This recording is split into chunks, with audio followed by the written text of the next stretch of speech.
2026 मध्ये जगातली सर्वात मोठी आर्थिक दरी श्रीमंत आणि गरीब यांच्यात नाही, एम्प्लॉई आणि बिझनेसमॅन यांच्यात देखील नाही, तर सर्वात मोठी आर्थिक दरी आहे वापरकर्ते आणि मालक यांच्यामध्ये. म्हणजे युजर्स इंस्टाग्राम स्क्रोल करतात आणि इंस्टाग्रामचे मालक मेटाच्या माध्यमातून पैसे मिळवतात.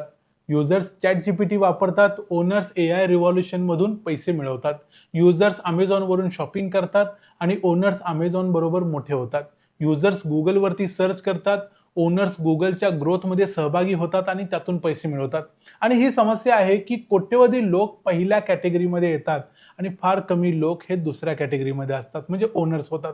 आजच्या या व्हिडिओमध्ये आपण बोलणार आहोत की हा फरक एवढा महत्त्वाचा का आहे, कारण येणाऱ्या 10 वर्षामध्ये एआय, रोबोटिक्स, सेमीकंडक्टर्स आणि टेक्नॉलॉजी सगळं जग बदलून टाकणार आहे. आणि हे लोक जे फक्त टेक्नॉलॉजी वापरतील, जे लोक या टेक्नॉलॉजीचे मालक होतील, या दोघांचं आर्थिक भविष्य हे एकसारखं नसेल. मग नक्की काय करायला पाहिजे, याच्यावर उपाय काय आहे, हे सगळं बघूया आजच्या या व्हिडिओमध्ये. मी आहे रणजित यादव आणि तुम्ही पाहताय द मराठी बाणा. हे सगळं समजून घेण्यासाठी मी तुम्हाला एका कंपनीची गोष्ट सांगतो, सॅनडिस्क. हे तुम्ही सगळ्यांनी नाव ऐकलेलंच असेल. Memory cards, pen drive, storage chips, प्रत्येक दुसऱ्या भारतीयानं कधी ना कधी सॅनडिस्कचे प्रॉडक्ट वापरलेले असतातच. पण 2025 मध्ये जे लोक सॅनडिस्कचे शेअर होल्डर्स होते, त्यांच्यासाठी काहीतरी वेगळंच घडलं. सॅनडिस्कनं गेल्या वर्षी सुमारे 4500% रिटर्न दिला. म्हणजे 1 लाख इन्व्हेस्ट केले असते तर 45 लाख रुपये झाले असते. विचार करा, एकीकडे लोक मेमरी कार्ड आणि त्यांचे पेन ड्राईव्ह विकत घेत बसले होते डेटा ट्रान्सफर करण्यासाठी, दुसरीकडे ज्या लोकांनी सॅनडिस्कमध्ये मालकी घेतलेली होती, शेअर्स घेतलेले होते, ते वेल्थ क्रिएट करत होते. हाच फरक आहे युजर्स आणि ओनर्स मध्ये. आणि ही फक्त सॅनडिस्कची गोष्ट नाही आहे, एआय रिव्हॉल्युशन मध्ये हेच घडलं. आज जगामध्ये सगळ्यात जास्त पैसे त्यांनी मिळवले नाहीत जे एआय वापरतायत, तर सर्वात जास्त पैसे त्यांनी मिळवले ज्यांनी एआय तयार केलं. या कंपन्यांचे मालक सर्वात श्रीमंत झाले. एनव्हिडिया, मायक्रोसॉफ्ट, अमेझॉन, गुगल, मेटा.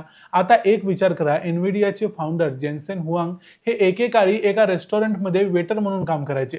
आज त्यांची नेटवर्थ $110 बिलियन पेक्षा जास्त आहे. ते जगातल्या सर्वात श्रीमंत लोकांच्या पैकी एक आहेत.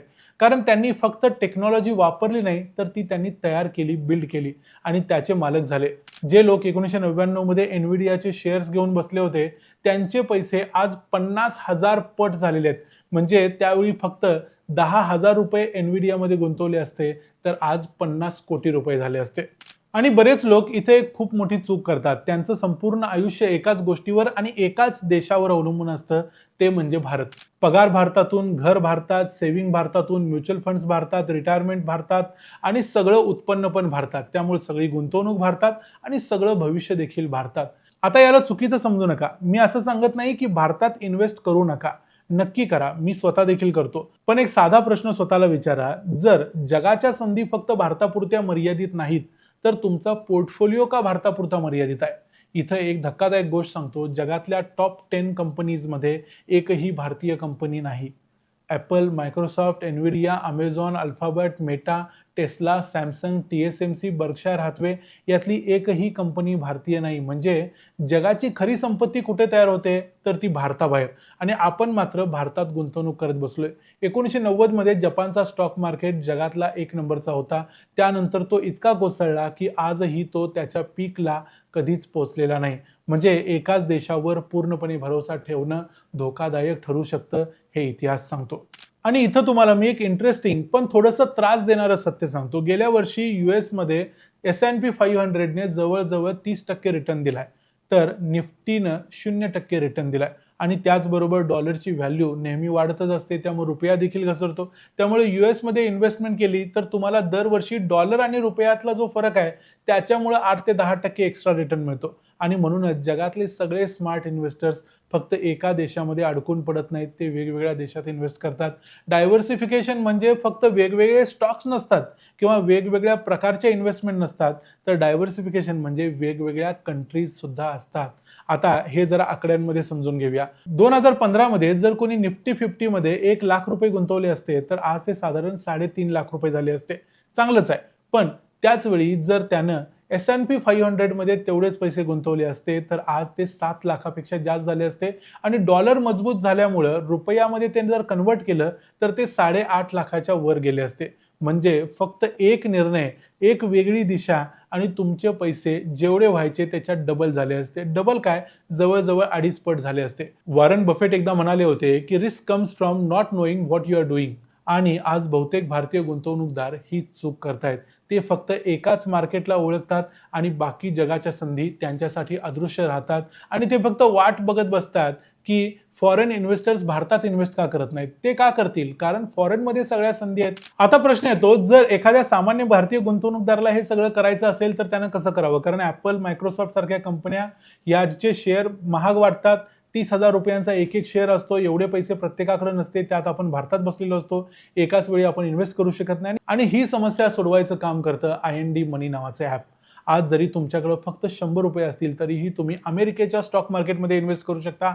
संपूर्ण शेअर विकत घेणं आवश्यक नाही. म्हणजे 30,000चा शेअर घ्यायचा नाही. त्यातला फ्रॅक्शनल इन्व्हेस्टिंगमुळे तुम्ही शेअरचा छोटासा हिस्सा पण विकत घेऊ शकता आणि जसा पूर्ण शेअर मोठा मोठा होत जाईल तसा तुमचा जो त्यातला पार्ट आहे तो देखील मोठा होत जाईल. IND मनी हे IFSCA कडून रेग्युलेटेड आहे.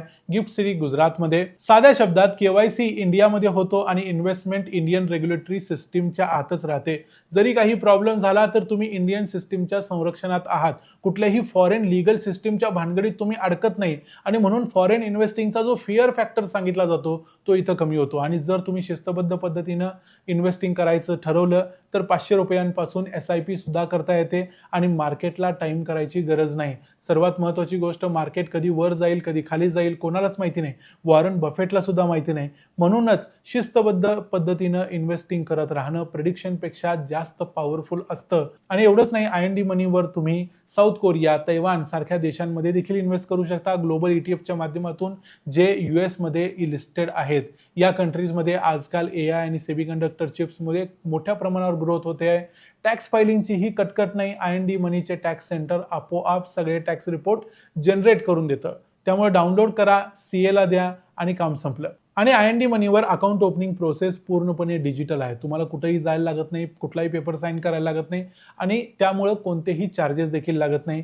काही मिनिटात तुमचं अकाउंट तयार होतं. त्याची लिंक मी डिस्क्रिप्शनमध्ये देतोय, जरूर चेक करा. आता एक गोष्ट सांगतो जी खूप कमी लोकांना माहिती आहे. 1970च्या दशकात अमेरिकेत एक साधा माणूस होता, रोनाल्ड रीड. तो वर्मॉन्टमध्ये एका पेट्रोल पंपावर काम करायचा.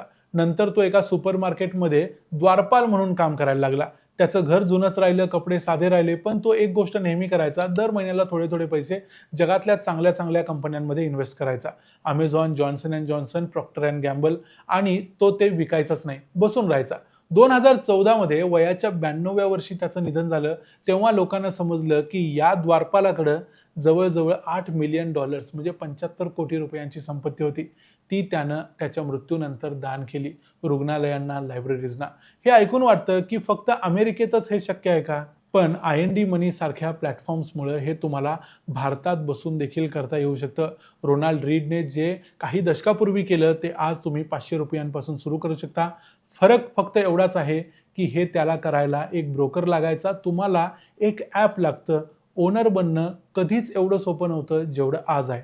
आजपासून 10 वर्षानंतर जग आणखीनच टेक्नॉलॉजी ड्रिव्हन असेल.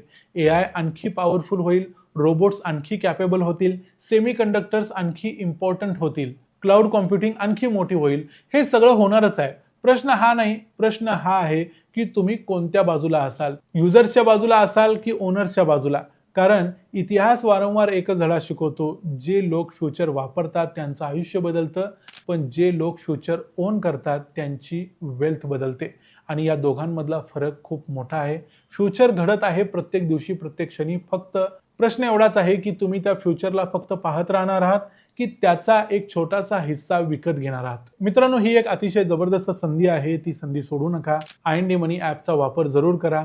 रजिस्टर करणं फ्री आहे. पैसे गुंतवायचे असतील नसतील तर तो नंतरचा भाग आहे, पण सुरुवात करायला काहीच हरकत नाही. या व्हिडिओमध्ये इथंच थांबूया. हा व्हिडिओ तुम्हाला कसा वाटला ते आम्हाला कमेंट्समध्ये जरूर सांगा. व्हिडिओ आवडला असेल तर व्हिडिओला लाईक करा, चॅनलला सबस्क्राईब करा. पुन्हा भेटू पुढच्या व्हिडिओमध्ये. तोपर्यंत पाहत राहा द मराठी बाणा. जय हिंद, जय महाराष्ट्र.